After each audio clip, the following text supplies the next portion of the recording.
Hello friends, स्वागत है आपका मेरे YouTube channel the fact flow पर।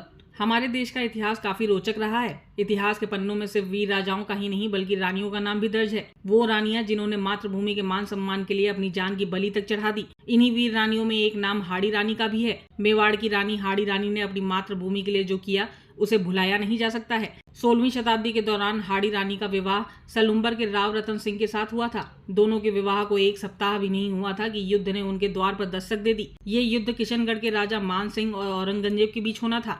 दरअसल औरंगजेब किशनगढ़ की राजकुमारी चारुमती से विवाह करना चाहता था, लेकिन राजकुमारी एक मुगल से विवाह नहीं करना चाहती थी। इसलिए राजकुमारी चारुमती ने मेवाड़ के राजा राज सिंह को एक पत्र लिखा और उनसे विवाह करने का प्रस्ताव रखा और कहा कि या तो राणा साहब उनसे विवाह करके उनके धर्म की रक्षा करें या फिर उन्हें मृत्यु का वरण करने दें। और ये पत्र पढ़ने के बाद राजा राज सिंह ने राजकुमारी से विवाह करने का निर्णय लिया। औरंगजेब ने किशनगढ़ पर आक्रमण की पूरी तैयारी कर रखी थी। इधर राजा राज सिंह औरंगजेब को किशनगढ़ से पहले रोकना चाहते थे, इसलिए उन्होंने ये बड़ी जिम्मेदारी राव रतन सिंह को सौंप दी। राव रतन सिंह युद्ध की नीति के परम ज्ञानी थे। उनका बल तथा पराक्रम सराहनीय था। उन्होंने कई युद्धों में महाराणा राज सिंह के साथ मिलकर दुश्मन सेना से लोहा लेकर विजय प्राप्त की थी। रावल रतन सिंह ने एक क्षण भी संकोच नहीं किया तथा सेनापति से कहा कि युद्ध के लिए अपनी सेना तैयार करो। राव रतन सिंह अपनी सेना लेकर युद्ध के लिए प्रस्थान करने लगे। तब हाड़ी रानी ने उनका कुमकुम तिलक करके युद्ध के लिए उनको अलविदा किया।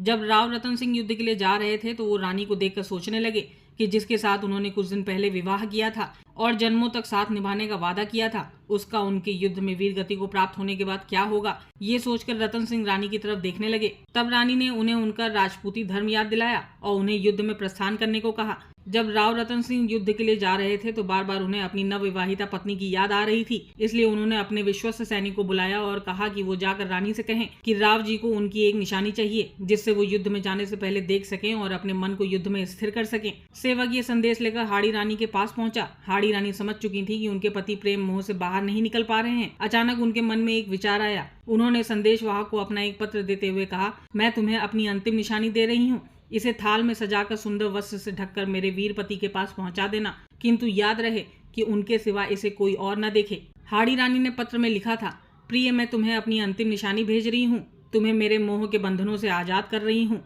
अब बेफिक्र होकर अपने कर्तव्य का पालन करना। और पत्र संदेशवाहक को देकर हाड़ी रानी ने अपनी कमर से तलवार निकाली और एक ही झटके में अपना सिर धड़ से अलग कर दिया। ये देख संदेशवाहक की आंख से आंसू निकल पड़े। स्वर्ण थाल में हाड़ी रानी के कटे सिर को सुहाग के चुनर से ढककर संदेशवाहक भारी मन से युद्ध भूमि की ओर दौड़ पड़ा। जब राव रतन सिंह ने संदेशवाहक को देखा तो उससे पूछा कि क्या तुम रानी की निशानी ले आए। संदेशवाहक ने कांपते हाथों से थाल उनकी ओर बढ़ा दिया। रानी का कटा सिर देखकर रतन सिंह का कलेजा दहल उठा और उनके मुख से केवल इतना निकला कि हाय रानी, तुमने ये क्या कर डाला। अपने पति को इतनी बड़ी सजा दे डाली। मैं भी तुमसे मिलने आ रहा हूँ। और वो शत्रु पर टूट पड़े। जीवन की आखिरी सांस तक वो लड़ते रहे जब तक मुगल बादशाह मैदान छोड़कर भाग नहीं गया था। इस विजय का श्रेय आज भी हाड़ी रानी को उनके अमर बलिदान के लिए दिया जाता है। आपको बता दूं कि राजस्थान सरकार द्वारा राजस्थान पुलिस में एक महिला बटालियन का गठन किया गया, जिसका नाम इस वीरांगना के नाम पर हाड़ी रानी बटालियन रखा गया है। अगर आपको मेरे चैनल पर दी गई जानकारी अच्छी लगी हो तो सब्सक्राइब कर दें, लाइक एंड शेयर भी करें और आगे इसी तरीके की नई जानकारी पाने के लिए बेल आइकन दबाना ना भूलें। Bye bye.